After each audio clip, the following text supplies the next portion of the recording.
Alors bonsoir à tous. Je suis très content de vous voir parmi nous ce soir. Je m'appelle Taeyong Jung. J'utilise les pronoms il, lui et j'occupe le poste de coordonnateur de ce projet de recherche à Franco-Queer par intérim.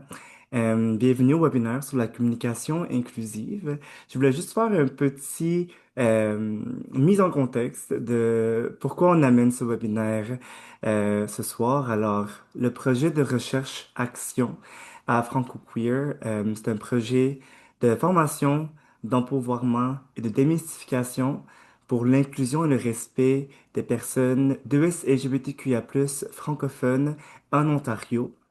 C'est un projet qui est financé par Femmes et Égalité de genre Canada. Et c'est un projet qui dure, je pense, environ 2 ans et demi.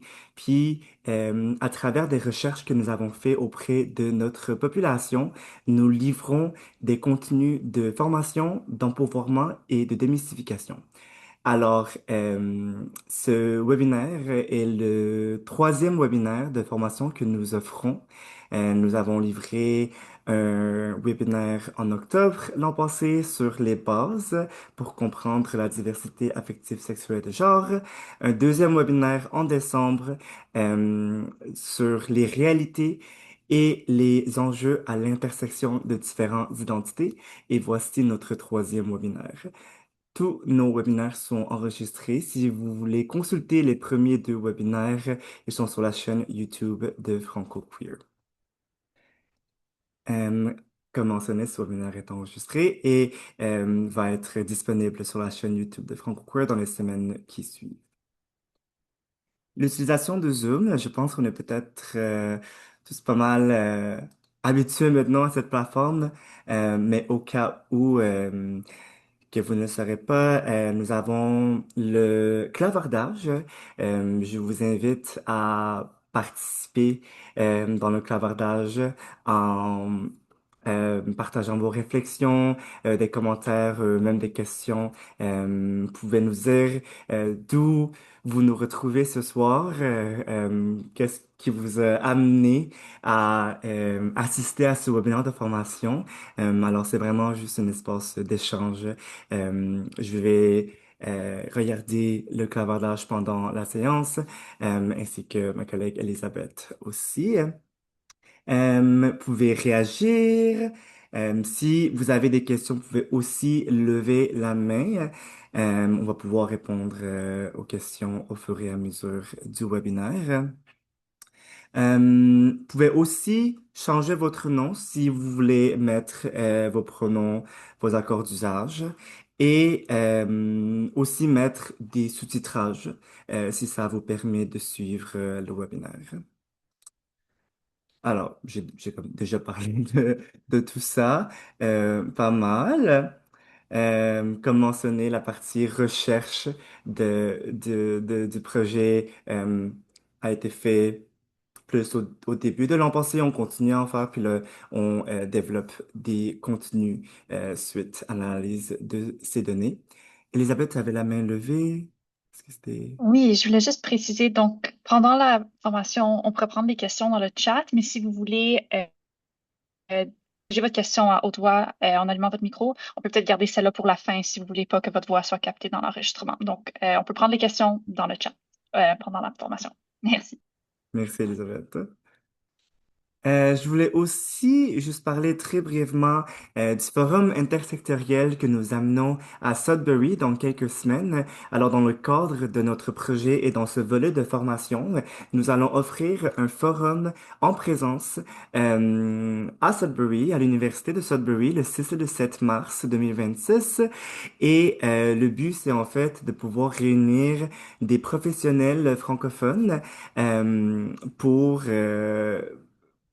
offrir des ressources, des outils pour mieux servir la communauté de LGBTQIA+. Cette année, le thème du forum est le pouvoir de la parole. Alors, c'est tout ce qui est autour de justement la communication inclusive, le langage inclusif, comment prendre la parole, comment répondre à des discours haineux. Ça va être une journée et demie d'échange et de formation. Alors, si vous êtes dans le nord ou si vous êtes motivé à faire la route pour venir à Sudbury ou si vous connaissez des gens qui seraient intéressés, on serait très très content de vous recevoir. C'est gratuit, la participation est gratuite. Les inscriptions sont lancées, la programmation va être lancée cette semaine. Si vous avez plus de questions par rapport à ça, vous pouvez me contacter. Alors, sans plus tarder, je vais passer la parole à Ruth Stacy Emmanuel, qui va être l'animatrice du webinaire aujourd'hui. Alors, Ruth Stacy, je te passe la parole. Merci Théa. Alors, bonsoir à tous. Je vais partager mon écran.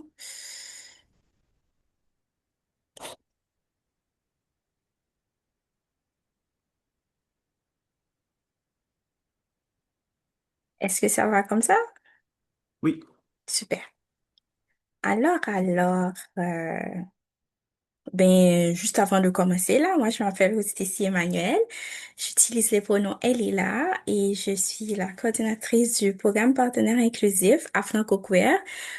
Si vous voyez que entendez ma voix un peu brouillon, c'est parce que je pense que je vais être grippée et donc si vous voulez que j'augmente le débit, n'hésitez pas à me le dire, ça me fera plaisir de le faire. Donc, oui, je suis à la coordination du programme Partenaire Inclusif. C'est un programme de sensibilisation des organismes du secteur d'établissement sur les enjeux et les défis des personnes queer immigrantes francophones qui viennent d'arriver au Canada. Donc, on va passer quelques temps ensemble ici aujourd'hui à parler de la communication inclusive, de la grammaire neutre, des stratégies rédactionnelles et de la communication visuelle inclusive. Comment, euh, comment on va faire tout ça, comment on met tout ça en œuvre au sein de notre organisation. D'entrée de jeu, je voulais aussi souligner que ce webinaire ou cette discussion se place vraiment à l'avant-garde des débats sur la langue française et de ses évolutions et voir comment nous, en tant qu'organisme communautaire, en tant que franco-queer, on peut se positionner par rapport à l'écriture inclusive pour tenter de répondre aux besoins, mais aussi pour refléter les diversités de notre clientèle, de nos bénéficiaires et les diversités de nos sociétés de manière plus large. Alors, comment on va faire ça aujourd'hui? Donc, l'objectif de cette session, c'est justement de rendre visible et de respecter les personnes de la diversité affective, sexuelle et de genre, éviter les discriminations qui peuvent être véhiculées par certaines formes et expressions de langage, mieux comprendre l'importance de la démasculinisation du langage et, enfin, partager des conseils d'usage, des pratiques inclusives au niveau de la communication.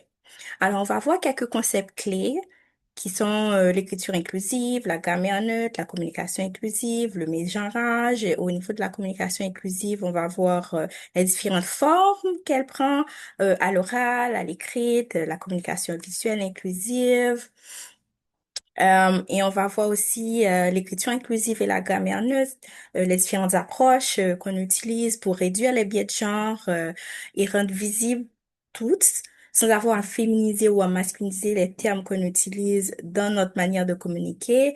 Quelques stratégies rédactionnelles, c'est-à-dire des techniques qu'on utilise pour rédiger de manière plus inclusive.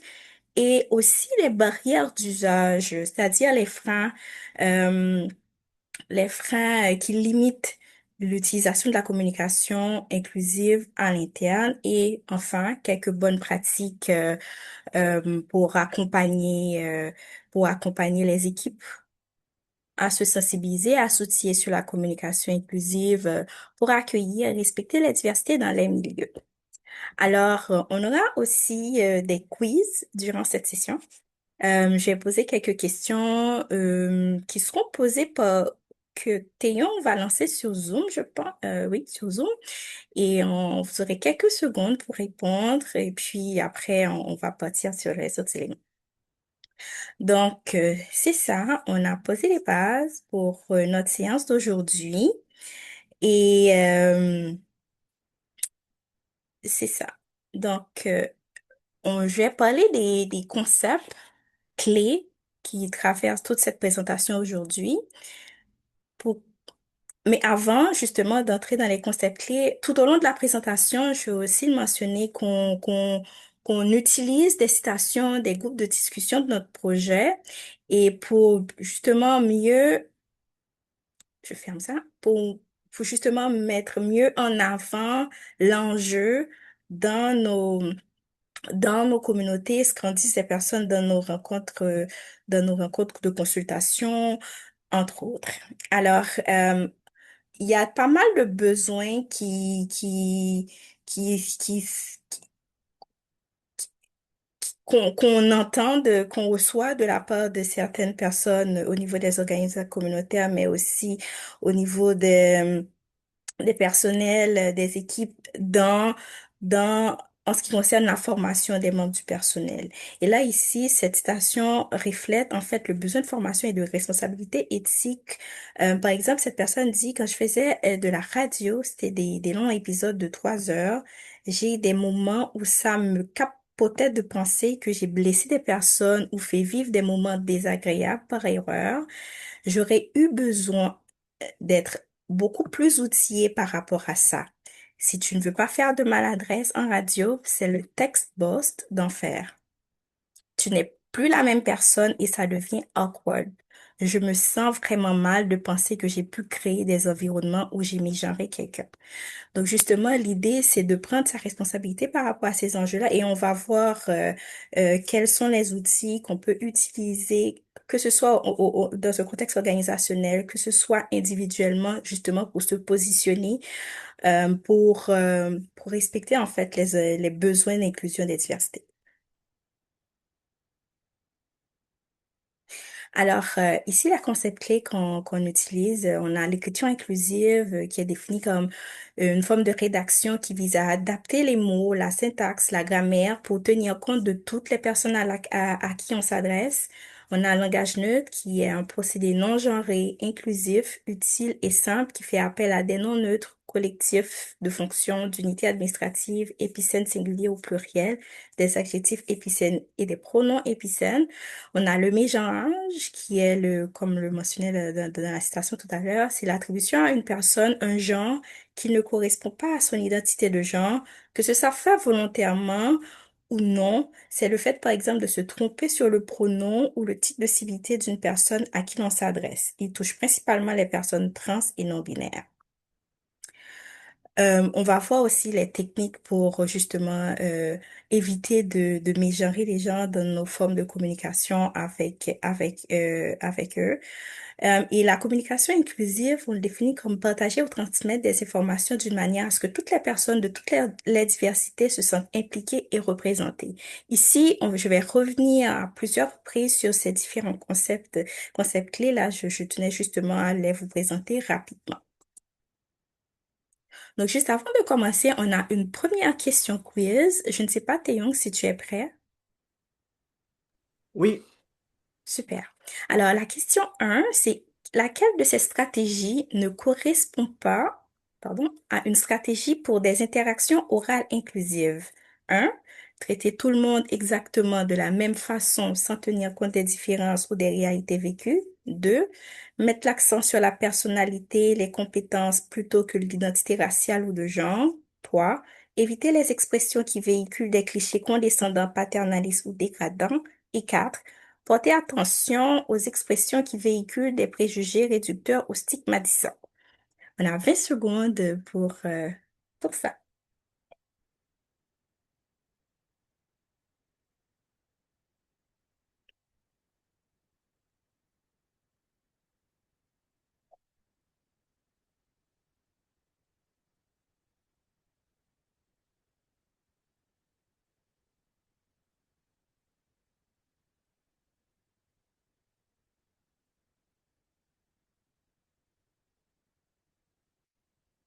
Super, merci Théon. Ça va? Alors, on a à 70% de réponses, de traiter tout le monde exactement de la même façon sans tenir compte des différences ou des réalités vécues. Merci beaucoup. Alors, oups, pardon. exactement. La réponse à cette question, c'était justement la première question et on va voir tout au long de cette présentation que la langue, c'est un outil d'influence et que l'inclusion, c'est une question de droit et que traiter tout le monde exactement de la même manière, c'est justement des points forts, l'un des points forts des stratégies de communication orale inclusive. Alors, on va commencer à rentrer dans le vif du sujet. On va parler de la communication inclusive, ce qu'elle est en soi. Avant, je voulais faire un point sur quelques éléments historiques, en fait, qu'on parle de communication inclusive, pas qui est en soi un document qui relate l'histoire de l'usage de la communication inclusive dans son intégralité de manière exhaustive, là. Donc, l'idée, j'ai pu rassembler de part et d'autre quelques éléments de contexte historique pour mieux situer de quoi on parle quand on parle de communication inclusive. Alors, d'abord, je voulais dire que quand on lit un texte, quand on entend un discours, et on a souvent l'impression, juste comme ça, c'est pas moi qui le dis, ce sont les sociolinguistes qui le disent, que le texte, il est neutre.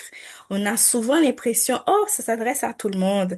Mais non, c'est pas nécessairement le cas parce que on va voir avec l'utilisation par exemple, du masculin générique qui est une règle euh, issue justement qui héritait du masculin l'emporte sur le féminin qui fait qu'on s'adresse en fait à un destinataire en particulier et qu'en s'adressant à ce destinataire-là, on a une représentation mentale essentiellement, par exemple dans ce contexte-ci, masculine, indépendamment de l'intention de la personne qui a écrit le texte. C'est pour ça qu'il y a des gens euh, qui préfèrent utiliser le masculin générique, mais c'est parce que quand on est dans une optique, dans une posture de visibilisation des autres genres.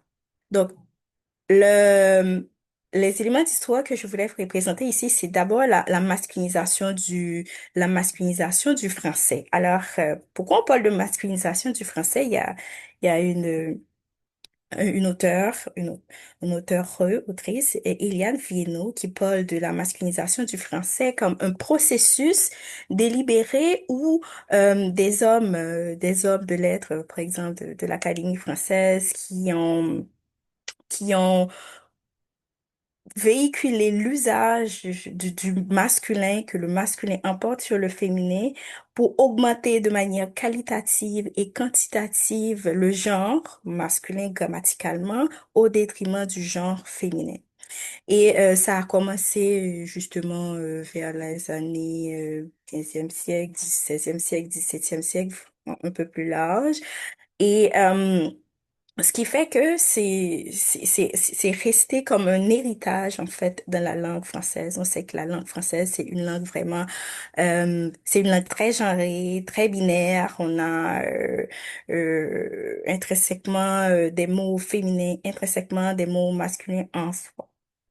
Donc l'idée ici, c'est que en rattachant l'expérience des personnes, en rattachant l'identité des personnes à à des règles grammaticales de manière plus prescrite, on rappelle encore que le sexe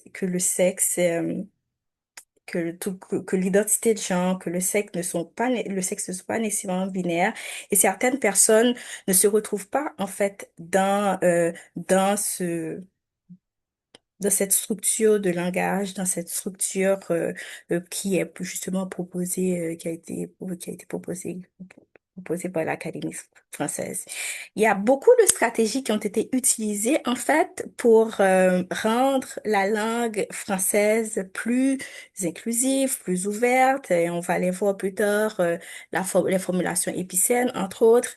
Il y a pas mal de stratégies de mouvements qui ont été mise sur pied pour en termes de justement à cette époque-là c'était des mouvements qui étaient à l'avant-garde l'évolution de la langue française. On a le mouvement sur la féminisation linguistique, la féminisation lexicale, pardon, dans les années 1770, 1780. L'histoire, c'est qu'il y avait des postes qui étaient autrefois réservés typiquement aux hommes, et le fait que ces postes soient ouverts aux femmes par la suite va créer un besoin, le besoin de former des titres féminins qui représentent de manière plus visible le rôle des femmes dans ce contexte socio-professionnel particulièrement. L'idée, c'était de donner aux femmes une plus grande visibilité en fait au niveau socio-professionnel. Donc, il y a eu pas mal de mouvements ici, et on a aussi souvent entendu euh, on a aussi souvent entendu que euh, que oui, la langue française, c'est une langue non seulement coloniale, mais aussi, euh, il y a le rôle de l'Académie française qu'on voulait souligner dans cette vision conservatrice, historique du de la langue française, en fait, dans les communications, dans notre manière de voir le monde, de se représenter le monde, les rapports entre les hommes et les femmes, les rôles qu'on attribue aux hommes et aux femmes dans la société. Et j'ai voulu voir ici comment la position de l'Académie française a évolué par rapport à la question de l'écriture inclusive au fil des années. Et on est passé de mise en garde d'utilisation de la communication inclusive de 2017 à l'autorisation ou la validation de l'utilisation de l'écriture inclusive sur les plaques officielles à Paris, sachant que les liens qu'on connaît l'histoire du Québec, l'histoire du Canada, les liens entre la France et le Canada, la langue, la culture, entre autres, particulièrement le Québec. Donc, on se demande, en fait, euh, on voit ici qu'il n'y a pas nécessairement de consensus parce qu'on va voir que il y a pas mal d'institutions qui régulent en fait l'usage, les pratiques linguistiques, mais oui, il y a une question, il y a une main levée. Oui, merci. Et je suis entièrement d'accord avec vous, mais terminez ce que vous étiez en train de dire. Je peux attendre. Ah oui, super. Donc, il y a eu, justement, j'étais sur l'Académie française. Euh, il y avait l'article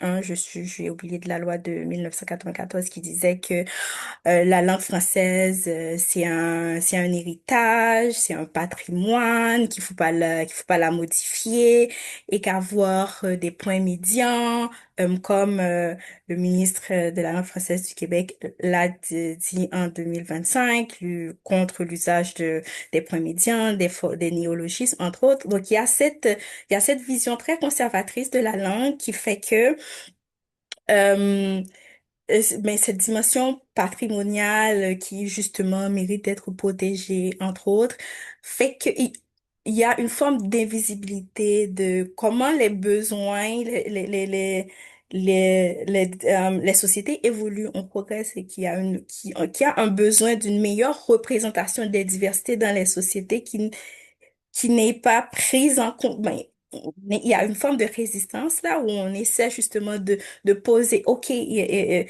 y a cette besoin de reconnaissance, il y a cette besoin de représentativité, il y a ce besoin de visibilité qui est là, mais que on fait face justement à ce, à cette résistance. Il n'y a pas nécessairement de consensus institutionnel. On a la loi sur les langues officielles qui est révisée pas mal de fois, dont il n'y a pas nécessairement de mention sur l'usage de l'écriture inclusive à proprement parler. Donc, c'est comme on est en train de tirer la corde un peu partout. Donc, l'idée, justement, ici, c'est de se positionner. Bon, comme on a vu les éléments historiques, comment on se positionne en sachant que la langue, c'est un outil d'influence et que l'inclusion, comme j'aime le dire, c'est une question de droit. La question que je vous invite à vous poser dans ce contexte historique un peu à vol d'oiseau là. Euh, Comment nous, en tant que société, on veut répondre aux exigences et contemporaines d'inclusion des personnes de la diversité affective, sexuelle et de genre, sachant que c'est un devoir qu'on a en tant qu'organisme, en tant que personne, en tant que en tant que membre à part entière de cette société. Oui, Caroline? Oui, alors merci beaucoup pour toute cette belle présentation des points historiques et des liens entre euh, le côté conservateur de la France et du Québec qui évolue un petit peu de la même manière au sujet de la langue inclusive. Pas tout à fait. Mais je voulais revenir sur le premier point, la masculinisation du français dont parle Eliane Viennot par rapport à l'Académie française. Et je voulais juste compléter un petit peu, parce que j'ai lu ces textes-là, y compris Eliane Viennot, et elle montre très bien comment la violence qui a été faite à la langue à l'époque, parce que dans l'établissement, dans l'écriture du premier dictionnaire de l'Académie française, pour renforcer la masculinisation du français, ils ont enlevé, les grammairiens de l'époque, ont enlevé des termes au féminin qui existaient, comme par exemple des termes de profession ou de métier. Donc ça allait avec votre deuxième point, la féminisation lexicale. Il y a eu besoin d'une reféminisation ou démasculinisation, mais à l'origine, il y a eu une violence faite à la langue et des mots existants ont été enlevés du premier dictionnaire de l'Académie française et c'est resté pour de nombreuses édition du dictionnaire et c'est ce que vous montrez avec ça, c'est revenu petit à petit au 21e siècle. Merci pour tout ça. Ouais. Oui, super, juste. Merci beaucoup, Caroline, pour cet ajout. Oui, euh, les grammairiens, en fait, de l'époque, justement, voulaient, comme le dit Viennot, augmenter l'importance qualitative de la grammaire masculine. Et justement, il y avait aussi la poésie. Il y avait tout un travail sur le enlever les titres féminins dans la littérature. Super. Alors, justement, en tenant compte de ces éléments-là, on voit que, mais oui, il y a un besoin, en fait. Il y a un besoin d'adapter, en fait, la manière dont on communique, la manière dont on se positionne par rapport aux autres, la manière. Donc, déjà, la langue, euh, c'est un élément de notre culture. Comment on se voit, comment on se positionne, comment on voit l'autre. Quel est notre rapport avec les hommes, les femmes, entre autres, les personnes de la diversité affective, sexuelle et de genre. Donc, communiquer de manière inclusive, c'est vraiment un moyen de refléter quelle est la vision qu'on a de notre société aujourd'hui. D'où d'où cette définition du club sexu. Là, j'ai un peu rassemblé tout ça pour club des sexu et Université du Québec pour faire une définition qui voit la communication inclusive comme une manière de communiquer à la fois à l'oral, à l'écrit et par image, qui est exempte de mots, de phrases, de visuels ou de tons qui reflètent des préjugés, des stéréotypes ou des opinions discriminatoires à l'égard d'une personne ou de groupe en particulier. Donc, en gros, ici, l'idée de la communication inclusive, ce que voudrais vous inviter à voir, c'est prendre conscience que le langage, il a un pouvoir et que les mots ont des effets. Les images ont des effets. Les images véhiculent notre représentation. Gardez-le en tête, la représentation qu'on a du monde, la représentation qu'on a du réel. Donc, utiliser la communication inclusive, c'est reconnaître qu'il y a des stéréotypes aussi qui sont véhiculés dans notre manière de communiquer et qui peuvent être renforcés ou déconstruits dans la manière dont on communique. Donc, ce serait aussi accepter de se remettre en question, de remettre en question, de remettre en question les règles conventionnelles de langage. Et ça fait partie aussi du travail pour que ça soit plus inclusif, c'est-à-dire pour mobiliser un plus grand groupe de personnes à qui l'on s'adresse dans notre manière de communiquer. Donc, pour continuer, il s'agit d'une forme de communication qui n'exclut pas délibérément ou par inadvertance des personnes d'appartenance à un groupe ou à un autre. Donc, euh, on va le voir un peu plus tard. C'est un peu, il y a une forme de gymnastique, en fait, si je peux le dire comme ça, une gymnastique linguistique qu'on fait avec la communication inclusive parce que ça demande un effort, en fait. On va le voir un peu plus tard, comme je l'ai dit tantôt.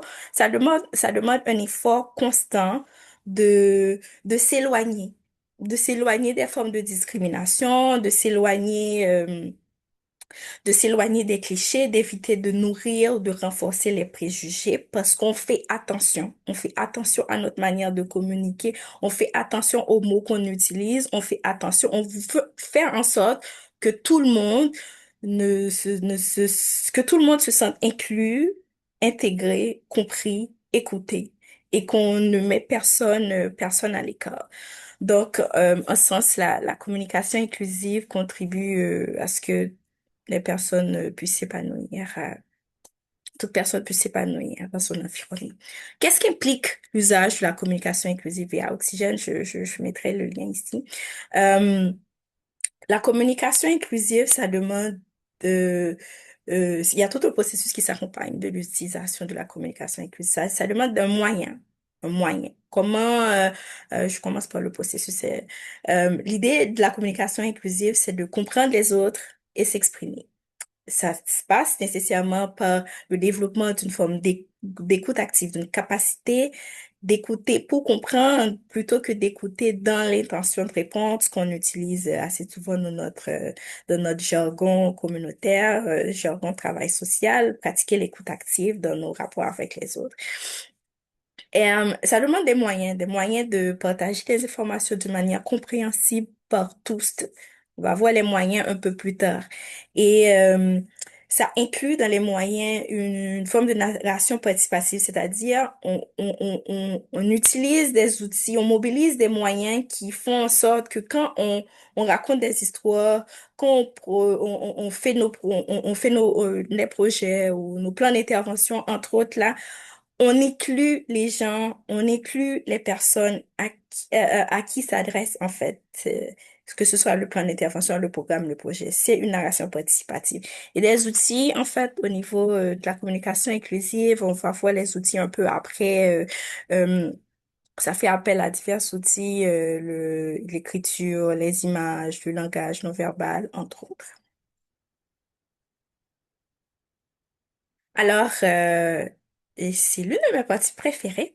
Pourquoi est-ce important, en fait, pourquoi est-ce important d'utiliser la communication inclusive? Parce que, en dépit de ce que je viens de dire au début, ça permet d'offrir un service de qualité à toutes les personnes de SHLGBTQIA+, indépendamment de leur origine, statut social, entre autres. Ça permet aussi de répondre aux besoins, tout en tenant compte, en fait, des expériences de la personne, tout en sachant qui est sont à l'intersection de multiples identités. On entend des fois que on ne sait pas si on a des personnes de la diversité affective, sexuelle et de genre dans notre base de clients.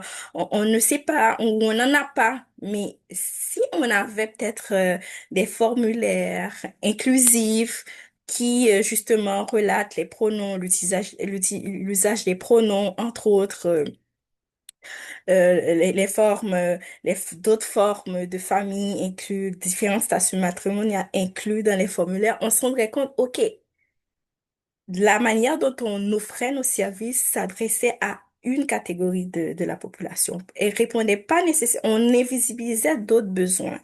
Et ça ne répondait peut-être pas aux besoins des personnes de SGBTQIA+, concernées. Et aussi, et pourquoi est-ce important? Ça permet de renforcer l'image de l'organisation en tant qu'acteur socialement responsable et engagé dans la promotion de l'équité, de la diversité et de l'inclusion. J'aime beaucoup le dire, la communication inclusive, c'est un positionnement politique avant tout. Euh, euh, En dehors des néologismes, entre autres, c'est une décision politique, c'est un positionnement que l'on prend pour justement dire, nous, dans notre organisation, voilà les valeurs, voilà comment on voit le monde, voilà les valeurs qu'on partage. Et dans ces valeurs-là, l'inclusion, c'est un droit dont dispose toute personne, en fait. Et ça reflète l'éthique et la culture organisationnelle.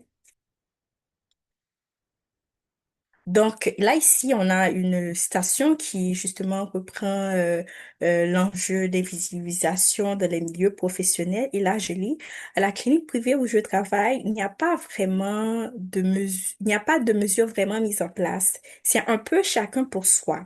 Par rapport à l'école ou avec les professionnels de la santé avec qui je travaille, ce n'est pas vraiment inclusif au niveau des pronoms et pour l'orientation sexuelle, ce n'est pas vraiment abordé.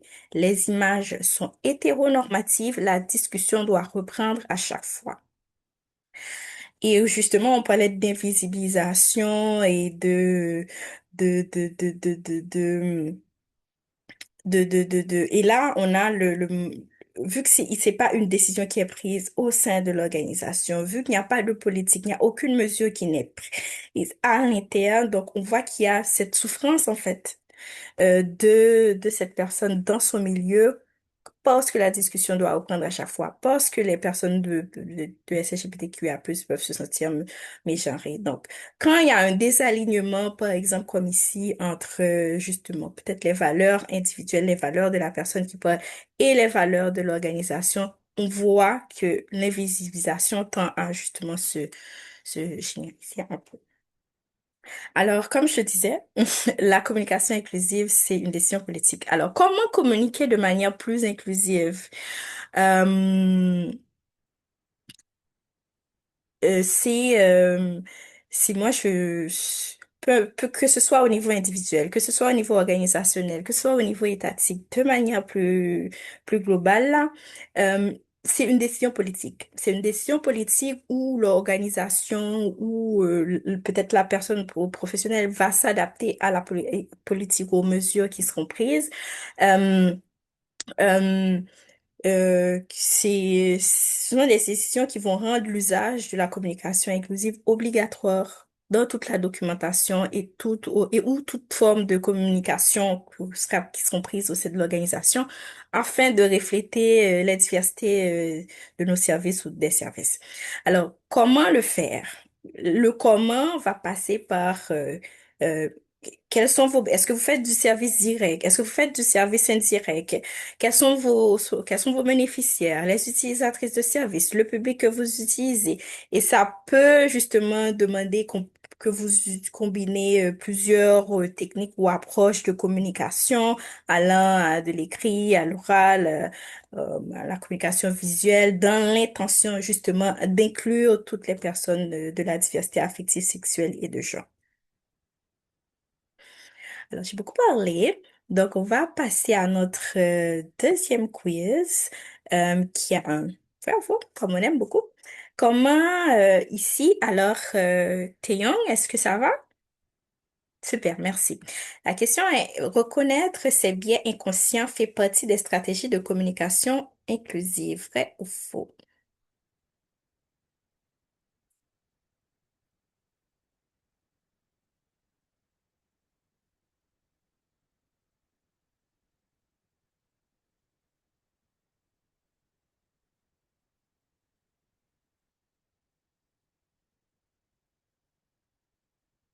Super, merci beaucoup à tous qui ont préparé à l'exercice. Alors, on a 93% de vrai.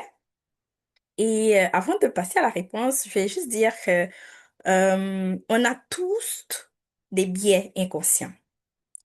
Et en prendre conscience nous met en face avec soit nos propres privilèges, les privilèges dont on dispose, et les rapports de pouvoir qu'on a, ben, le rapport de pouvoir qu'on a avec les autres ou peu importe à la structure hiérarchique organisationnelle. Donc, prendre conscience de nos propres biais, c'est vraiment un des premiers pas justement euh, pour, euh, pour adopter une pratique de communication inclusive dans nos rapports de communication avec les autres. Donc, oui, c'était la bonne réponse. C'est vrai, il faut reconnaître, c'est bien inconscient.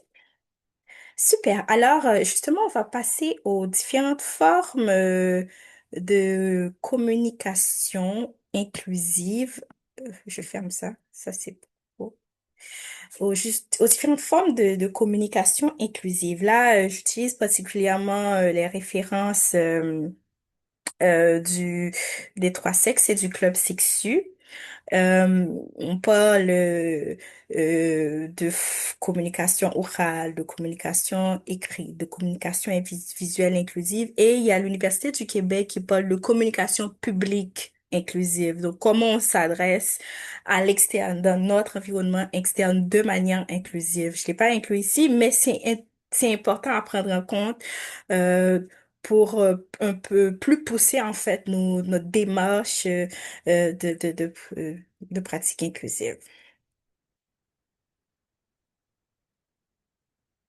Alors, comme j'ai dit, je me suis basée sur les trois sexes et le club sexu pour travailler particulièrement cette partie de la présentation. Alors, selon les trois sexes et le club sexu, qui ont développé un outil super sur la politique inclusive. Donc, il y a trois types d'écriture inclusive. Et on va voir, on a l'écriture épicène, on a la féminisation du langage et on a l'écriture non binaire. Donc l'idée en gros de la communication écrite inclusive, c'est de rédiger d'une manière qui vise à adapter les mots, la syntaxe, la grammaire pour tenir compte de toutes les personnes à qui on s'adresse. Et comme je le dis, c'est avant tout un choix politique qui vise vraiment à promouvoir la ou les diversités dans nos communautés. Donc, en gros, pour cette partie, la communication écrite inclusive, on va utiliser différentes formes linguistiques pour éviter ou proscrire des stéréotypes de genre afin justement de valoriser toutes les personnes à qui on s'adresse. Donc, on commence avec l'écriture épicène, qui sera un peu plus détaillée. Après, on va le voir, mais là, je vais m'arrêter là-dessus. C'est une méthode de rédaction où l'on ne perçoit pas des noms genrés qui désignent des personnes. La féminisation, c'est une méthode de rédaction qui vise un équilibre lexical entre les hommes et les femmes. On voit souvent qu'on parle des étudiants et des étudiantes. C'est de la féminisation et on va parler un peu plus tard de la féminisation ostentatoire où justement on veut mettre l'accent en fait sur la forme féminine prononcée à l'oral pour rendre visible un peu plus euh, les femmes dans ce discours. Et on a l'écriture non binaire, justement, qu'on, dont on parle assez souvent et qui a une méthode de rédaction qui n'assigne pas nécessairement de genre, qui n'assigne pas de genre. Alors, on va faire un quiz juste avant de rentrer dans le fond de ces différentes méthodes. Les formulations neutres ou épicènes font partie des techniques pour rendre la langue française plus inclusive. Ouais.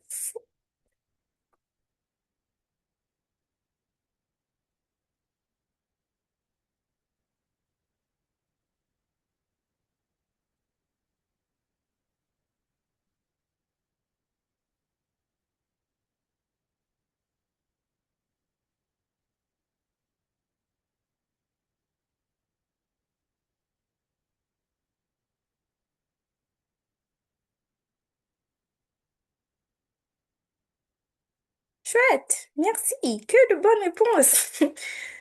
Et oui, euh, les formulations neutres, comme on va le voir un peu plus tard, membre du personnel, euh, équipe, sont justement des techniques pour communiquer de manière plus inclusive. Pourquoi ça fonctionne pas? OK. Donc, on est justement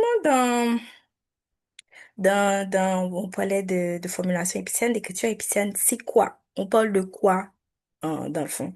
L'écriture épicène, c'est un mot qui désigne ou qui caractérise une personne et qui a la même forme au masculin et au féminin, selon l'Office québécois de la langue française, et qui n'a pas d'alternance nécessairement masculin-féminin. Donc, on a ici quelques formulations épicènes. Par exemple, le on, le vous, le quiconque, le qui, le personne, plusieurs, chaque. Ce sont des formulations qui ne demandent pas d'utiliser il ou elle. Donc, quand on utilise des formulations épicènes, ça permet de prendre en compte tout le monde sans se référer à un genre en particulier. Et ça, c'est au niveau des pronoms. On a les noms, par exemple, autiste, bénéficiaire, bénévole, cadre, élève, c'est la même chose. Donc, la limite, avant de tomber dans la limite, on a justement au niveau des adjectifs, apte, habile, sanitaire, entre autres. Donc, la technique d'utilisation de l'écriture épicène, l'idée, c'est de remplacer les appellations de personnes par des appellations épicènes, le nom d'une fonction, entre autres. Donc, comme je disais, plutôt que de dire un, bon, on va le voir après, mais un employé, une employée dans un contexte précis, par exemple de communication orale, on va dire plutôt le personnel ou l'équipe. De même ici, au lieu de se référer à la maman ou au père, on peut dire parent. Au lieu de se référer à la directrice ou au directeur, on se réfère à la fonction qui est la direction. L'usage de l'écriture épicène, des mots épicènes, des formulations épicènes, c'est super important quand on va le voir après à l'oral, là. Mais à l'écrit, l'écriture épicène peut c'est quand même une façon d'éviter de mégenrer ou d'exclure plutôt que de correctement gérer la personne. Donc, il y a un travail qu'on fait pas, en fait, quand on utilise l'écriture épicène. C'est le travail le plus facile. Donc, on se réfère à tout le monde. On cherche pas nécessairement à mieux connaître la personne, notre collègue, avec lequel on travaille. Donc, certaines fois, elle est jugée insuffisante ouais. Oups, je suis allée un peu plus rapide. Oui, je suis allée trop rapidement, ça c'est bon. On a la féminisation lexicale, la féminisation du langage et on en parlait au début. C'est une technique qui vise à équilibrer lexicalement la grammaire masculine et féminine en réhabilitant des termes qui désignent les femmes, lesquelles peuvent être invisibilisées par la tendance à utiliser le masculin comme le genre par défaut. Donc l'idée, justement, c'est de rendre visible le genre féminin dans notre forme de communication. Donc, on va voir un peu plus tard après les doublets. Donc, pour la féminisation, on utilise les doublets complets ou doublets lexicaux, doublets tronqués. On va le voir après. Donc, la limite de la féminisation lexicale, on est toujours dans une vision binaire du genre. Genre, euh, on est étudiant en temps, on est dans le il et dans le elle, et on est dans les points tronqués, les doublets tronqués. Donc, il y a quand même dans l'utilisation de cette technique une forme d'obstacle à l'inclusion des personnes de la diversité affective, sexuelle et de genre, même si moi j'ai une posture féministe, même si je,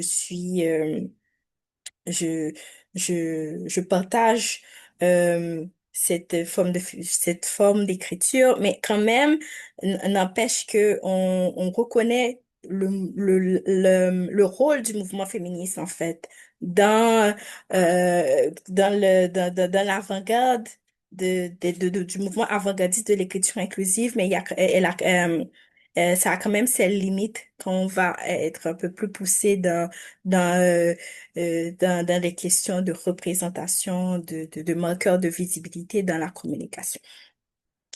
Je parlais des techniques, les techniques de féminisation. On a les doublets complets et doublets lexicaux. Donc, il y a quelque chose que je n'ai pas dit au début. Ça peut être un peu lourd quand on parle de doublets, entre autres, mais au fur et à mesure que vous pratiquez, ça va être plus ou moins, ça va venir de soi. Donc, on a pour les doublets complets ou doublets lexicaux, l'idée, c'est d'énumérer les formes féminines et masculines de la phrase pour rendre visible, en fait, le genre féminin. Donc, ici, on a l'éducateur et l'éducatrice. On a le conseiller et la conseillère. L'idée, justement, c'est de rendre visible. Donc, l'idée de la féminisation du langage, comme on en parlait au début, c'est de réhabiliter et de néologiser. Par exemple, il y a pas mal de règles qui existent et au fur et à mesure qu'on pratique, on peut mettre qu'on peut mettre en pratique, en fait, dans notre manière de communiquer. Il y a la terminaison en tri, c'est pas mal de règles au lieu d'utiliser l'auteur on utilise la terminaison tris, justement pour rendre visible un peu plus. Euh, Justement, il y a d'autres techniques de féminisation, l'utilisation, la terminaison heure. Par exemple, tout comme on parlait des métiers, tantôt là, on a censeur, pasteur, entre autres. Donc, la terminaison en heure, c'est une création québécoise dans les années 70 pour pallier au manque de certains postes et métiers au féminin. Donc, justement, l'idée, c'est de rendre un peu plus visible. Euh, et on a les doublets tronqués. Les doublets tronqués, on utilise la technique de troncation, c'est-à-dire l'utilisation des points lorsque le féminin est régulier et et se forme avec des ajouts de traits d'union E, entre autres. Donc, on a ici, en termes d'exemple, les enseignants, point E, point S, les étudiants, point E, point S, les chefs, point E, FE.S. Donc, l'idée des techniques de féminisation, de manière générale, si je peux résumer, c'est de rendre visible la forme féminine. C'est de rendre visible que ce soit par l'utilisation, par le doublet complet, c'est-à-dire on utilise à la fois la forme masculine et la forme féminine, mais aussi dans l'utilisation du point, de la troncation. Donc, les limites de la féminisation, comme on a dit, c'est que ça ne rend pas visible nécessairement les personnes de la diversité affective, sexuelle et de genre, entre autres. Donc, pour la troncation, il y en a pas mal. Ce sont des typographies, des points qu'on utilise dans cette technique pour justement féminiser. On a le point régulier, le point qu'on utilise sur notre ordinateur, le point médian qui est le point au milieu, le trait d'union. La puce typographique, c'est le plus gros point, là.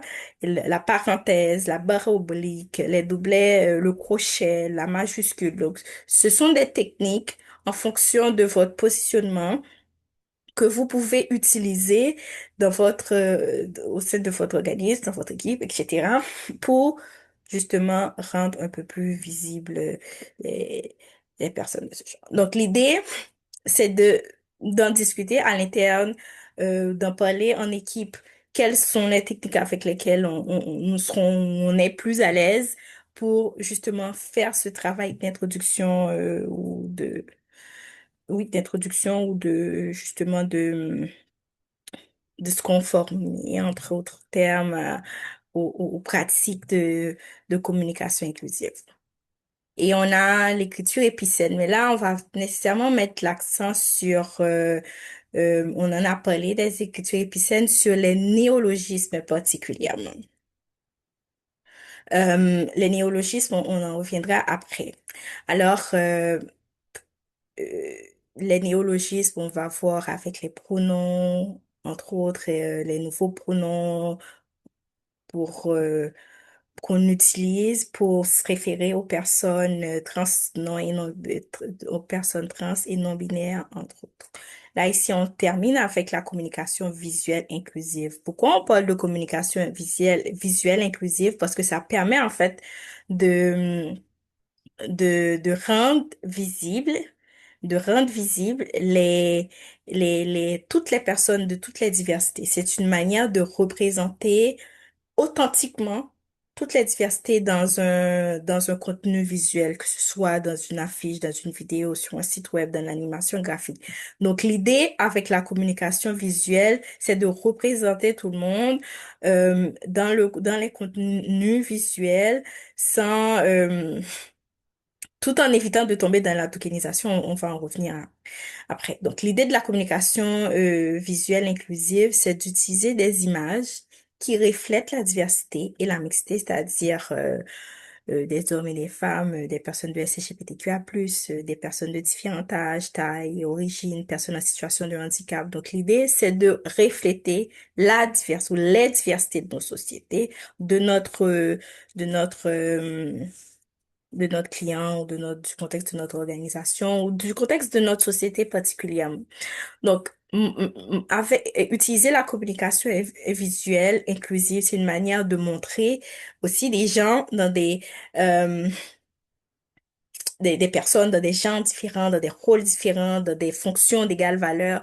Il y avait une image qui disait que ouais, euh, la femme a trouvé le métier de ses rêves et l'homme a trouvé le métier à la hauteur de ses ambitions. Donc, l'idée, c'est de voir comment on communique des informations euh, dans l'image qu'on utilise pour parler avec notre interlocuteur, avec lesquels on n'est pas nécessairement en contact direct, mais on veut transmettre une information.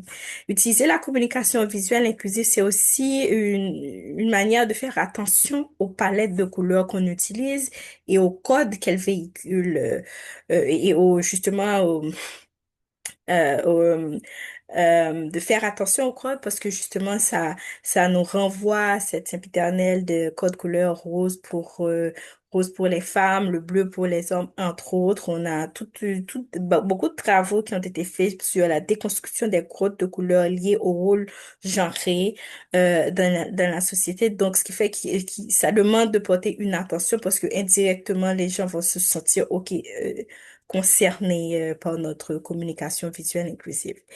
Et c'est aussi d'assurer une cohérence entre les contenus visuels et textuels. Éviter le piège de la tokenisation. Donc, on sait que une image n'est jamais anodine. Une image, elle porte du sens, elle a une signification, que ce soit les mots, mais aussi les mots qui accompagnent l'image. Mais l'image en soi, euh, toute cette information-là participe à construire du sens pour la personne qui lit ou regarde l'image. C'est pourquoi, euh, j'aime bien souvent le dire, ça reflète notre vision du monde, ça reflète comment on se voit, comment on se positionne. Donc, en utilisant des communications visuelles inclusives, on contribue à, à mettre en place des représentations plus positives, plus authentiques ici de toutes, de toutes nos réalités, que ce soit au contexte organisationnel ou d'autres contextes institutionnels, entre autres. Alors, petit quiz.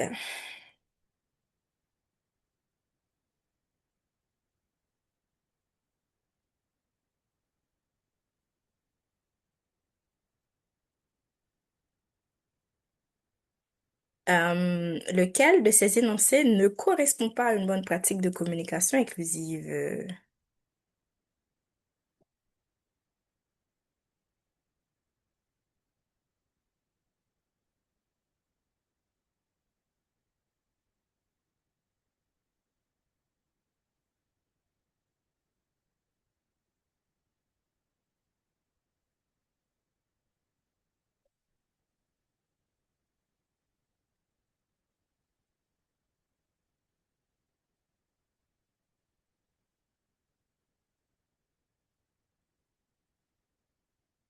Merci, merci. Alors, OK, on continue.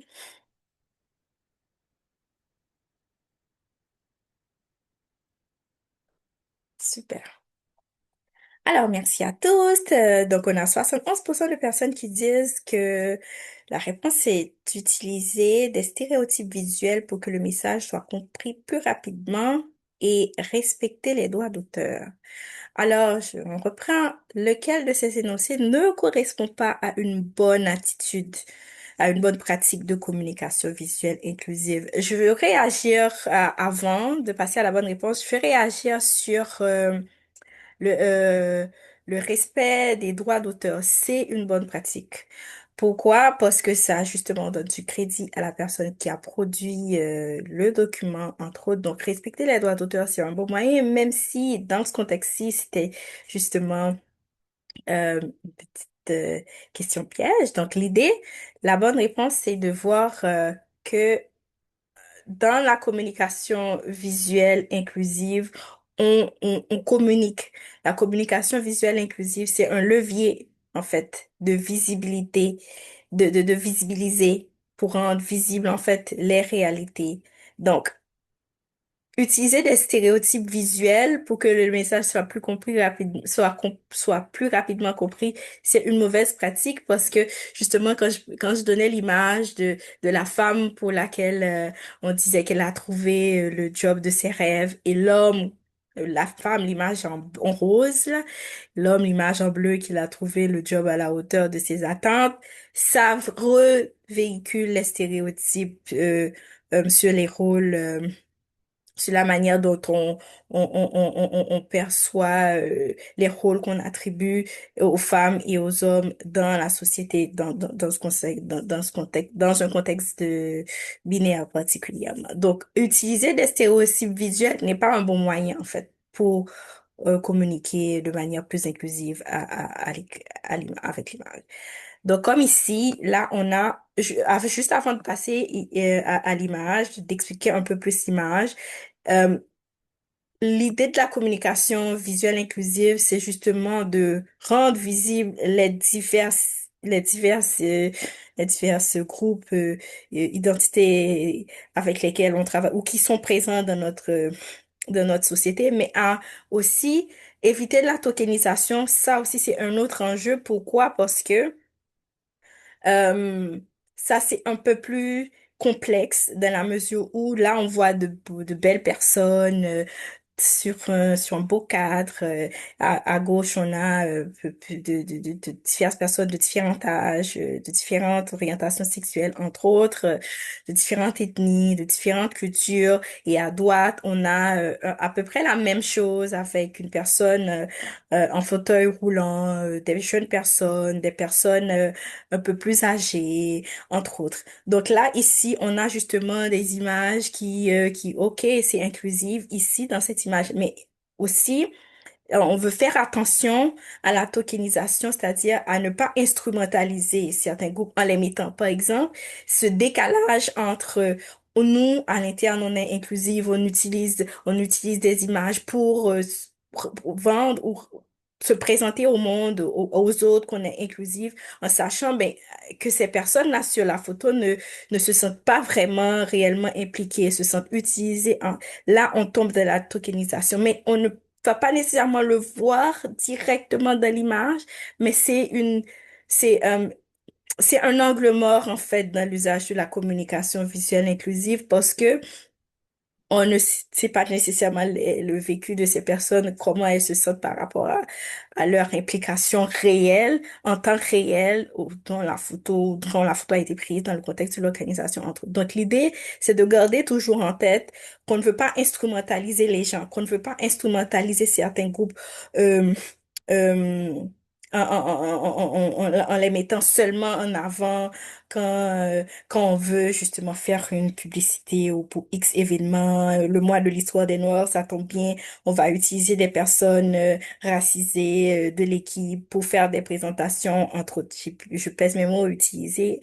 Euh, donc, juste éviter de cette forme d'instrumentalisation des groupes en donnant, en s'assurant ben, que dans la culture, dans les pratiques même de l'organisation, que les gens se sentent vraiment, que les personnes se sentent vraiment incluses, impliquées, intégrées.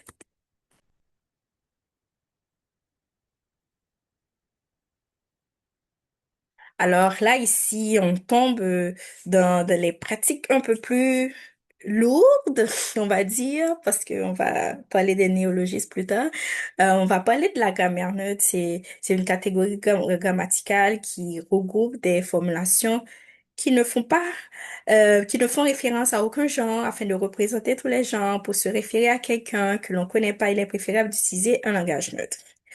La grammaire neutre peut être également utilisée pour parler des personnes non binaires. Il y a un cookie ici. Donc, euh, en utilisant les pronoms de genre neutre, ça permet de continuer à respecter le choix de notre interlocuteur, interlocutrice par le langage.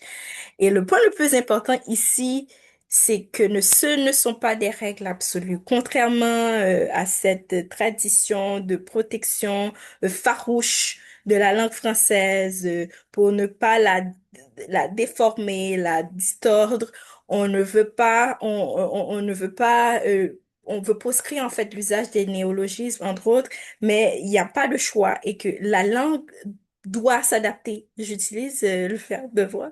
La langue doit s'adapter avec l'évolution de la société. La langue doit s'adapter aux besoins et aux réalités des différents groupes, que ce soit dans ce contexte global, qu'on voit comment euh, les, les, les, les, les, euh, les- les sociétés avec l'enjeu migratoire, les enjeux postmodernistes, comment les sociétés ont évolué presque exponentiellement en termes de représentation. Donc, la langue veut justement cheminer vers ce processus pour s'adapter à ces différentes réalités, mais il y a ces différentes formes de résistance qui est là. C'est pour ça qu'on dit qu'il n'y a pas de règle absolue. Ça, ce sont des règles et on a des personnes qui s'identifient à tel ou tel genre et qui se sentent bien et qui font ce choix, qui veulent, qui font ce choix de langage et qui veulent respecter dans leur choix de langage. Donc, c'est à prendre en compte dans notre manière de voir les autres personnes. Alors, un autre petit quiz ici. Vrai ou faux, en grammaire neutre, le pronom iel est le seul pronom personnel existant pour désigner une personne non binaire.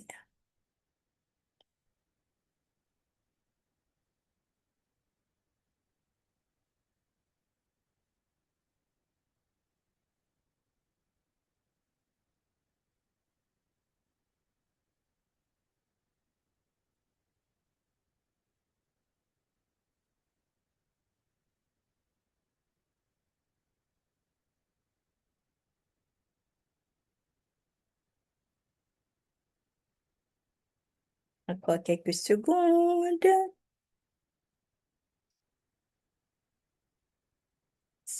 Oh, intéressant.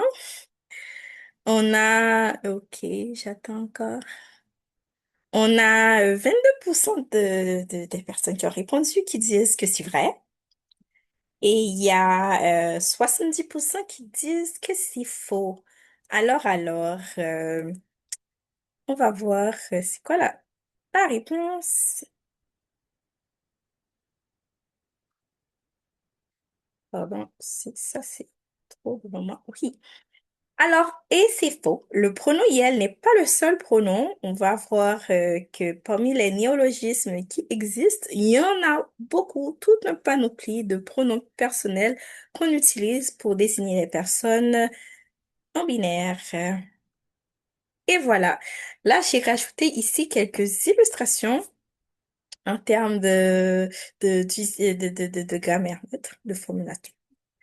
On a au niveau des pronoms personnels, on a les formes féminin et masculin et on a la forme neutre inclusive. On a, par exemple, je ne vais pas tout citer, vous aurez accès à la présentation après, vous pouvez l'utiliser. Au niveau des pronoms personnels, comme je reprends le quiz, on a elle, il, et au niveau des pronoms et personnel neutre, on a IL, on a IEL, on a UL, OL, YOL, on en a tout un panoplie. Donc, il y en a pas mal, beaucoup. Donc, une petite astuce pour, pour savoir lequel utiliser. Dans nos interactions, dans notre situation de communication avec une personne, il suffit juste de demander quel pronom, comment vous vous sentez à l'aise, quel pronom vous utilisez, entre autres. On n'a pas à mémoriser de fait tout ça. Il faut justement ouvrir la porte et demander. Donc, comme ça, le travail, il est fait en amont, sans avoir à mémoriser tout ça. Et il y a d'autres exemples de grammaire neutre qu'on utilise. Par exemple, si je prends l'adjectif démonstratif set, ici, c'est E de TE, TTE, la forme féminine, CE slash CET à la forme masculine. On a, au niveau de la grammaire neutre, quelle forme ça prend? CET. CES. Donc, voilà, c'est vraiment une question d'habitude, de s'approprier. On pratique un peu plus. Ça peut être un peu, ça peut être un peu lourd quand on lit pour la première fois, quand on l'utilise pour la première fois, c'est ce que je disais tantôt, mais au fur et à mesure qu'on l'utilise, qu'on pratique, ça va venir facilement. Ça va couler de source. Et là aussi, j'ai utilisé d'autres exemples, d'autres illustrations pour vous montrer au niveau de la caméra neutre quelles, euh, quelles sont, quelles sont quelle forme prend certains mots types. Par exemple, on a employé à la première ligne, on a employé avec un et, employé avec un et, un e pour la forme féminine et employé avec un AE dans l'eau. Euh, donc, on en a pas mal. Donc, c'est une question de pratique. Par exemple, pour joli, on a joli avec E pour la forme féminine et jolix pour la forme neutre. Donc, je rappelle que l'utilisation de la grammaire neutre, c'est vraiment pour rendre un peu plus visible les personnes non binaires dans notre manière de communiquer. Et aussi pour heureux, on a heureux, heureuse et on a heureux. C'est une combinaison du X de la forme masculine et du E de la forme féminine pour donner heureux. Et tout comme pour gros, on a gros, grosse à la forme féminine et gox à la forme neutre.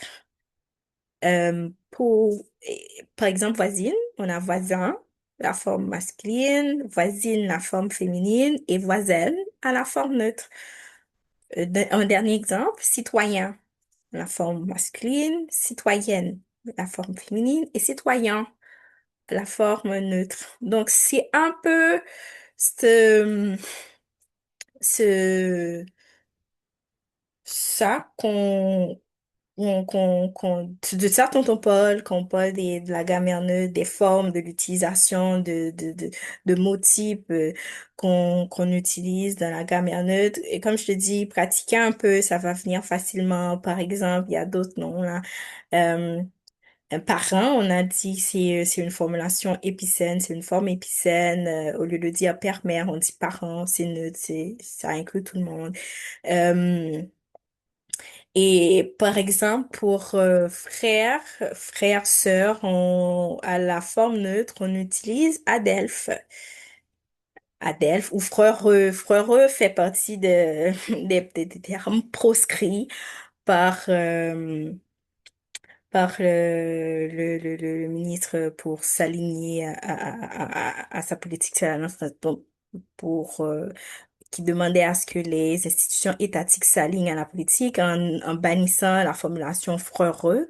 Donc, c'est une formulation épicène. Et pour la petite histoire, à Delphes, c'est justement un terme très, très, très ancien en grec qui référait à la fratrie, à la sororité. Donc, frère, ça reprend un peu la même, le même esprit, la même idée. C'est de combiner les deux. Euh, Au niveau de ouais, c'est assez beaucoup en termes de, de formulation d'éléments emmagasinés aujourd'hui. Donc, on va passer à la communication orale inclusive. Donc, euh, comme on le dit ici, les termes qu'on utilise ici peuvent être dans un premier temps, lourd, on ne comprend pas, on se sent perdu, etc. Et on ne sait pas comment nécessairement les prononcer, époux, copain, copaine, quelqu'un.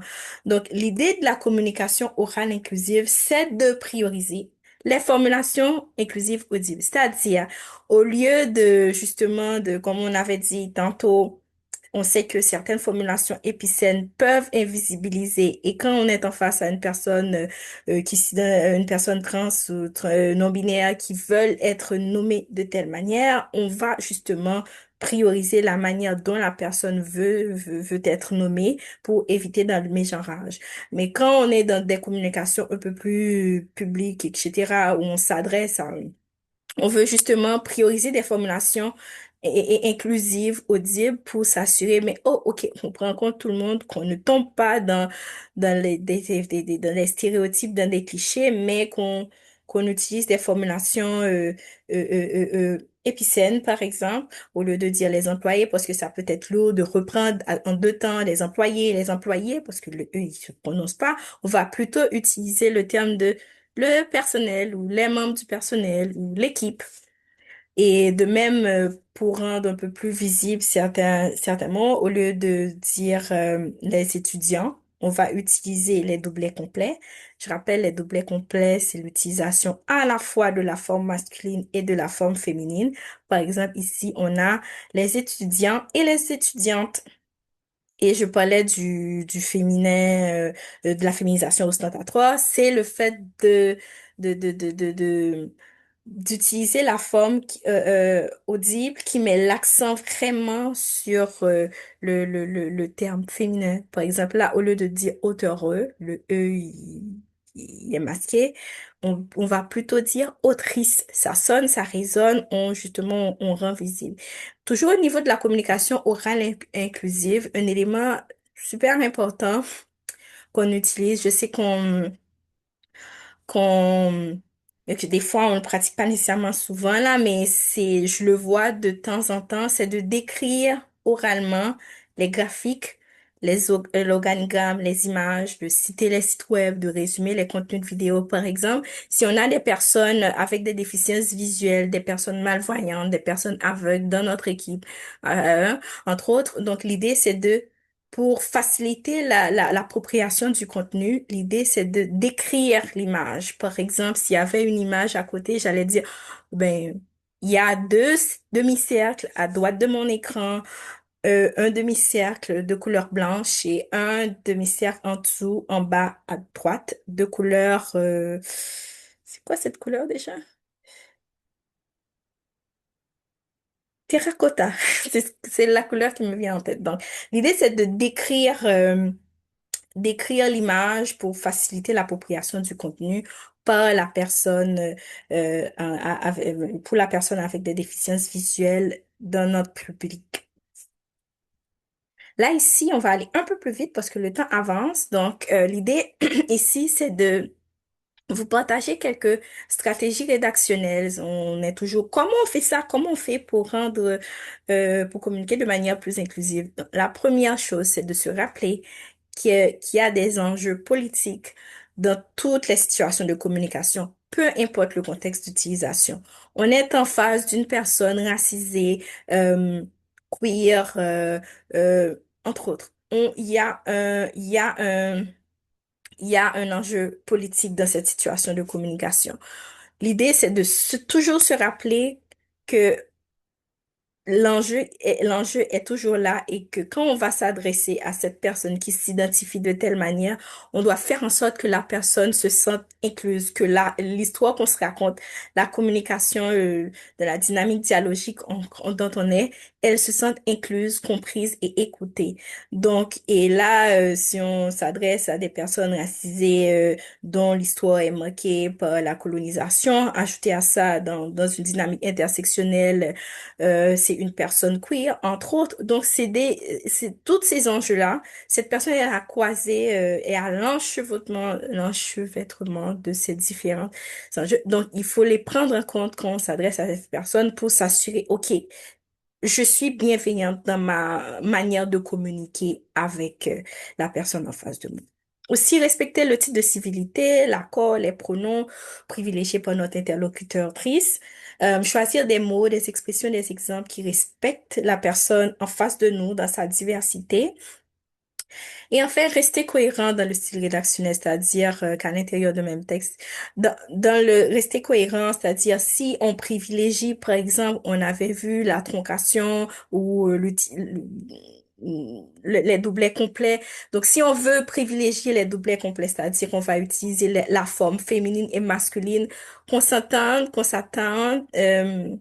qu'on va l'utiliser tout au long du texte et non pas on utilise les doublets complets d'une part et la graphie tronquée d'autre part pour ne pas brouiller ou confondre, on confond notre public.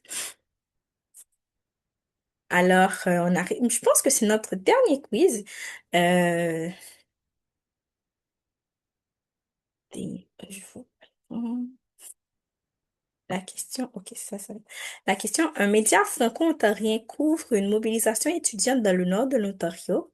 Quel titre est le plus inclusif? Un, les étudiants franco-ontariens manifestent. Deux, les étudiantes et étudiants franco-ontariens manifestent. Trois, la population étudiante franco-ontarienne se mobilise. Et quatre, les jeunes francophones manifestent.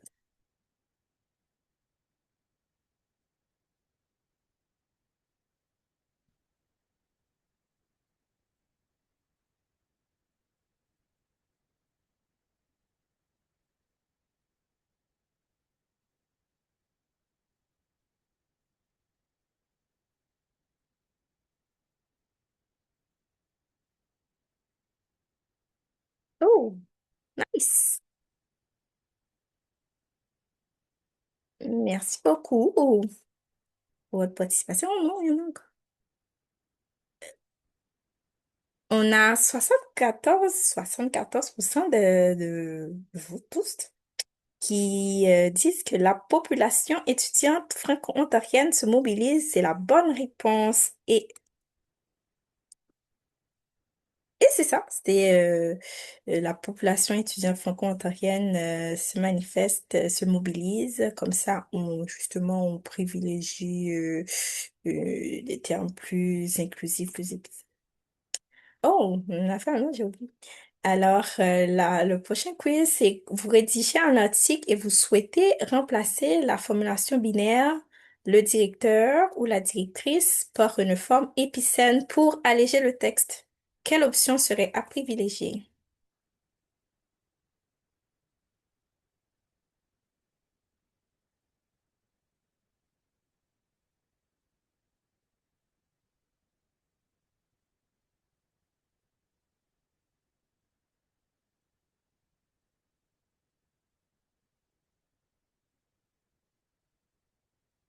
Chouette! Et on a 88% de personnes répondantes qui ont choisi la direction. Et justement, comme on parlait de formulation épicène, la bonne réponse c'est l'adjection. On se réfère à la fonction pour justement euh, parler de la personne directeur, directrice ou de la personne qui dirige l'organisation, l'établissement. Donc l'idée justement, c'est de se référer à la fonction plutôt qu'à la personne ciblée en soi.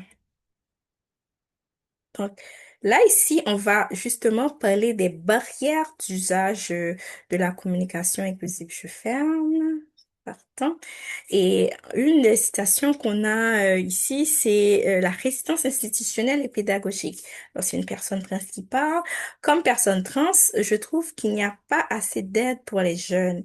Les enseignants n'ont pas assez d'informations. Ils ne savent pas comment réagir quand les étudiants demandent d'utiliser un pronom ou des pronoms hors du commun. Ce n'est pas juste comment utiliser, mais ils réagissent de façon étrange. Mon enseignant me mégenre tout le temps. Il n'écoute pas, c'est frustrant. Quand je parle à mon directeur, il dit que ce n'est pas quelque chose qu'il peut changer, que le prof est trop vieux. Là, et oui, on est face à des résistances, comme on avait dit, l'héritage, le patrimoine, comment on voit comment déconstruire en fait euh, cet enjeu-là, comment déconstruire la résistance institutionnelle. Ça c'est un travail de longue haleine en fait qui demande l'engagement de l'organisation, qui demande beaucoup de, beaucoup beaucoup de courage, en fait, à prendre, parce que le prof, il est vieux, là, il a sa vision du monde, il a sa manière de voir le monde, et pour lui, il y a les hommes, il y a les femmes, entre guillemets, les autres n'existent pas. Donc, c'est tout un travail, tout un processus de déconstruction. On aime beaucoup à dire qu'au sein de l'équipe, euh, qu'on a appris à apprendre des choses, qu'on a construit notre vision du monde, mais il nous faut à un certain moment remettre en question cette vision du monde et pour cela, il nous demande, il nous incombe, entre guillemets, de désapprendre des choses qu'on a appris. Et ça, c'est un travail de sensibilisation qu'il faut faire de manière continue, constante et ça demande de l'engagement, de- des sous, de l'argent. Un peu. Donc, parmi les barrières d'usage de la communication inclusive, comme on l'a vu là, la résistance, on a le manque de sensibilité et de compréhension des enjeux pour les personnes trans et non-binaires. Alors, certaines personnes pensent, euh, certaines personnes peuvent ne pas être conscientes, en fait, des besoins et des droits qu'ont les qu'ont les personnes trans, ce qui peut entraîner justement toute cette forme de résistance dont on a vu dans la citation. Et ça s'aligne en fait avec le manque de formation du personnel sur les réalités, les enjeux, les besoins, les défis des personnes de SLGBTQIA+, les défis des personnes de la diversité affective, sexuelle et de genre. On a c'est ça, les professionnels euh, ne sont pas assez formés, ne connaissent pas comment on utilise la communication inclusive, pourquoi et comment il faut faire pour éviter de mégenrer. C'est ça, les méthodes de communication inclusive, pourquoi et c'est important de respecter les gens dans leur diversité. Donc, il y a beaucoup d'enjeux de formation. Euh, dans dans les, soit dans le contexte dans le contexte professionnel, dans le contexte professionnel, dans le contexte scolaire, entre autres. Il y a les barrières linguistiques, comme on l'entend souvent, comme l'a dit le ministre Jean-François Roberge, que on veut que la langue, euh, il y a un écho qui est ouvert.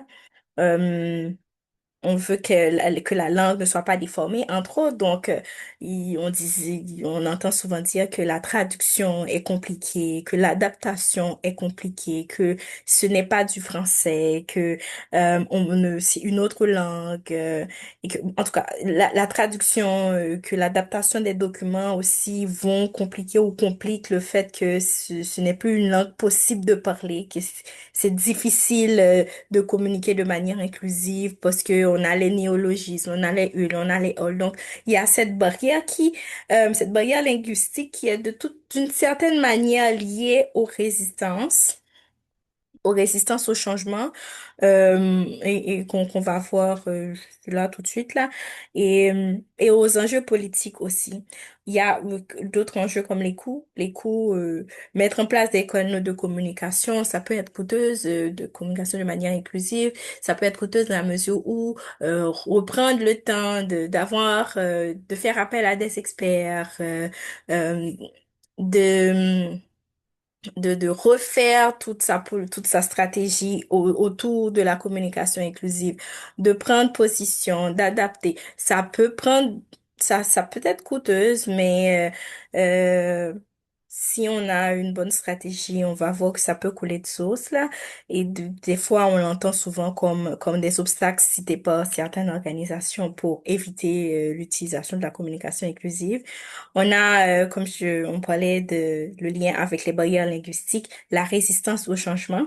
Certaines personnes sont réticentes, très réticentes à l'idée d'adopter de nouvelles pratiques de communication, ce qui rend en fait difficile cette transition de communication inclusive dans des contextes comme ça, webinaires, sessions de formation.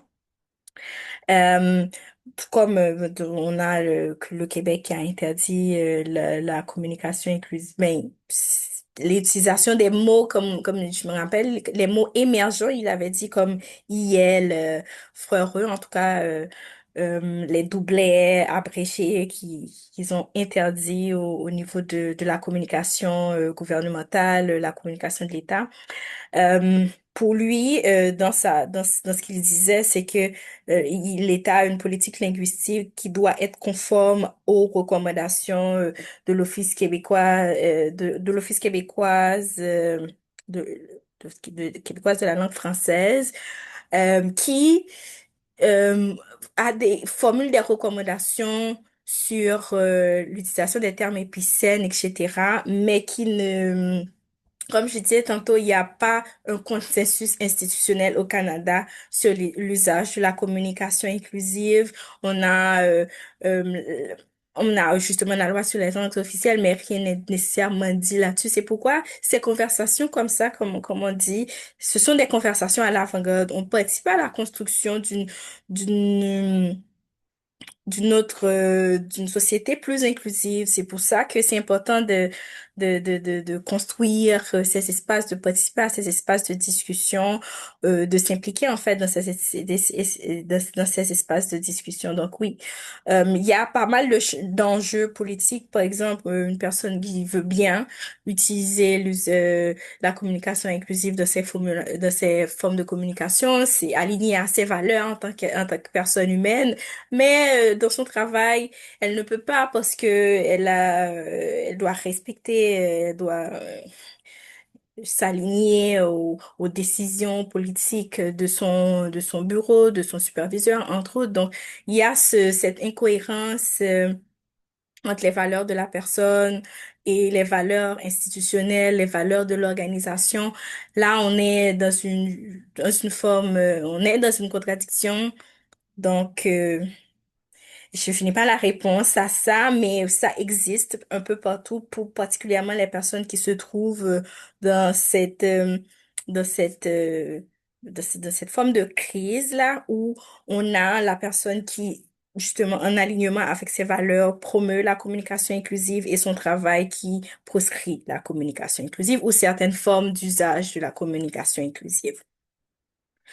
Et enfin, on a aussi la stigmatisation, certaines personnes qui veulent éviter de se faire pointer du doigt.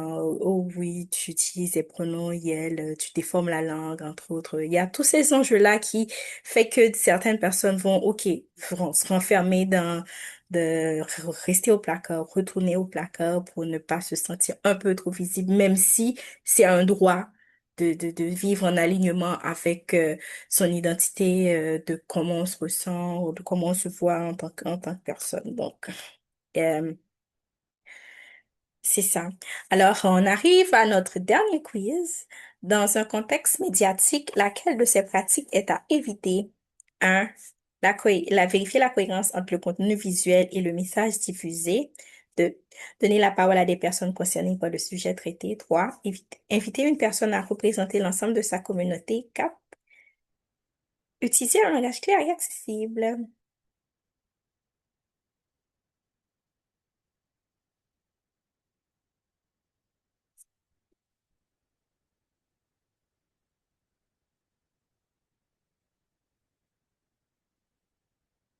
Chouette. Chouette.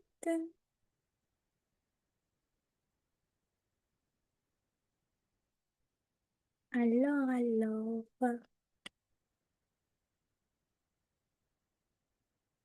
Super, merci beaucoup. Merci, merci. On a à 90% des personnes qui ont répondu. Ils disent que la bonne réponse est éviter une personne à représenter l'ensemble de sa communauté. Donc, Merci de vous être prêté à l'exercice. Alors, on a une autre citation. Je vais aller un peu plus vite. On est déjà à 19h37. Le fardeau de la sensibilisation. Ça, ça couple aux enjeux. Il y a des élèves qui utilisent des pronoms différents de leur naissance. Mon Dieu, pardon, différents de leur naissance. Je devais aller voir tous les profs pour leur dire de le faire. Ce n'est pas normal qu'un élève doive se battre pour utiliser les bons pronoms. Ce n'est pas normal que les profs ne veulent pas le faire parce que ça va contre ce qu'ils pensent. C'est vraiment fou. C'est une bataille constante. Et effectivement, c'est une bataille constante. Mais techniquement, on s'entend à se dire que euh, à l'école, on déjà on sait que l'école l'école c'est comme la famille, c'est un appareil idéologique d'État, donc on sait que ça reflète l'éducation qu'on transmet aux élèves à l'école, reflète comment on voit comment l'État se positionne par rapport à en fonction de sa vision du monde, là. Donc, oui, quand on voit dans cette situation, quand on voit que le professeur, justement, refuse ou euh, se moque, en fait, du bon pronom, euh, du pronom que veut utiliser l'élève et que et le professeur ou les professeurs ne font pas attention à ça. C'est justement, ça se dit, ben, comment l'école se positionne. On sait qu'il y a il y a tout des travaux de sensibilisation qui se font pour justement démanteler, rendre les espaces scolaires, les milieux scolaires un peu plus inclusifs, mais on sait que il y a, il y a, il y a cette résistance, particulièrement pour certaines écoles qui sont alignées dans une foi religieuse un peu plus particulière. Il y a des résistances et que les gens qui se sentent un peu plus conscients, qui sont conscients de l'enjeu, qui sont un peu plus outillés par rapport à cet enjeu-là, vont justement se sentir, OK, un peu plus... un peu plus porté à faire ce travail de sensibilisation et justement ça peut devenir un fardeau dans la mesure où euh, c'est pas nécessairement oui ça fait partie de nos devoirs de citoyens citoyennes de s'impliquer en fait de notre ça fait partie c'est aussi un travail de responsabilisation envers les autres mais quand la tâche incombe à l'élève qui justement est dans un contexte d'apprentissage et c'est se voit incomber ce travail-là, ce fardeau, ben, ce travail, ça devient justement un fardeau parce que euh, il y a beaucoup de résistance il y a beaucoup de résistance. à ça. Alors, quelques petites recommandations qu'on vous partage aujourd'hui pour rendre un peu plus inclusif vos milieux. Et là, on sait que ce sont des recommandations vraiment, vraiment général et qu'il y a beaucoup plus de travail à faire au sein de nos milieux pour rendre nos milieux un peu plus accueillants, bienveillants, inclusifs pour les personnes de la diversité affective, sexuelle et de genre et que il y a des outils, même si on formule des recommandations ici, l'idée, c'est de prendre en compte, oui, on parle on parle de les bonnes pratiques à mettre en œuvre pour être un peu plus inclusive, mais aussi, on veut mettre l'accent sur les mesures internes. Quelles sont les outils qu'on peut développer à l'interne pour s'assurer, OK, même si on n'a pas les moyens, on sait qu'il y a l'enjeu des coûts, même si on n'a pas les moyens de commencer au niveau de la gouvernance à rendre l'espace un peu plus accueillant pour les personnes de la diversité, des diversités au niveau de la communication inclusive. Mais est-ce qu'on peut mettre en place des outils? Qu'est-ce qu'on peut faire au niveau micro, là, en équipe? Qu'est-ce qu'on peut faire pour justement s'assurer ben, que toutes les personnes des diversités se sentent incluses? Donc, l'une des recommandations qu'on fait là, c'est d'évaluer les obstacles liés à des pratiques de communication inclusive dans les communications avec les bénéficiaires, avec les membres du personnel. C'est-à-dire, faites une petite évaluation. On sait que on a beaucoup de travail à faire, qu'il y a on est fatigué des sondages, mais des évaluations très sporadiques sur, OK, quelles sont les difficultés qu'on rencontre à mettre en place? Est-ce que c'est parce qu'on ne comprend pas? Est-ce que on a besoin plus de formation? Est-ce que c'est nous qui avons des tabous? Est-ce que c'est nous qui avons des résistances internes au sujet de la communication inclusive? Même ça peut se faire au niveau organisationnel, ça peut se faire au niveau individuel. C'est un travail d'introspection aussi qu'on peut faire.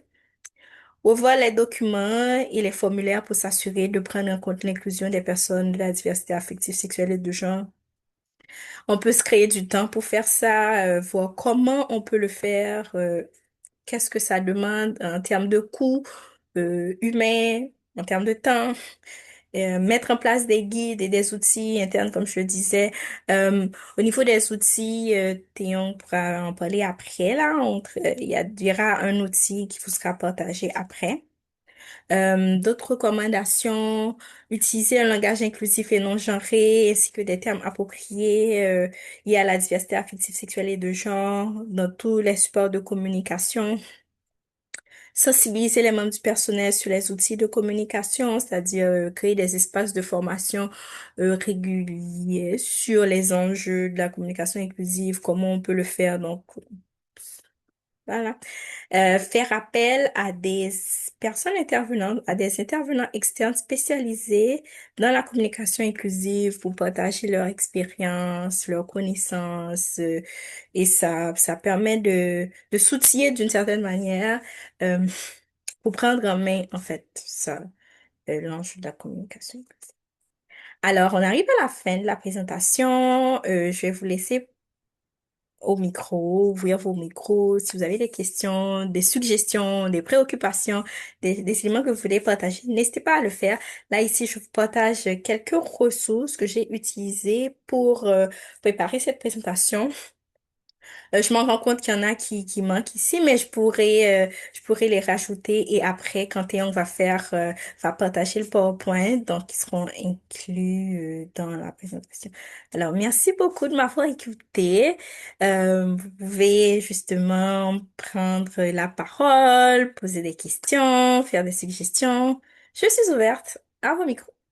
Merci, Merci. Rusty. C'est juste avant qu'on passe aux questions, hein, je vais juste clore la partie d'enregistrement en remerciant Rusty, bien sûr, d'avoir animé cet atelier. Et aussi, le prochain webinaire de notre projet de recherche va sûrement être à la fin du mois de mars. Si vous voulez rester au courant de nos différents webinaires et contenus que nous allons livrer, pouvez vous inscrire à l'infolettre de Franco Queer. Je vais ajouter toutes les informations dans le chat et aussi il va y avoir un formulaire d'évaluation à ce webinaire qui va vous être envoyé par courriel. Puis je vais aussi partager dans le chat. Si vous pouvez le remplir, ça va beaucoup nous aider. Et je ferai un courriel de suivi avec l'enregistrement de ce webinaire, le PowerPoint aussi, comme Christine l'a mentionné, et aussi il va y avoir un document d'accompagnement sur la communication inclusive qui va venir bientôt. Alors, merci beaucoup. Je vais juste arrêter l'enregistrement, puis on va passer à la période de questions.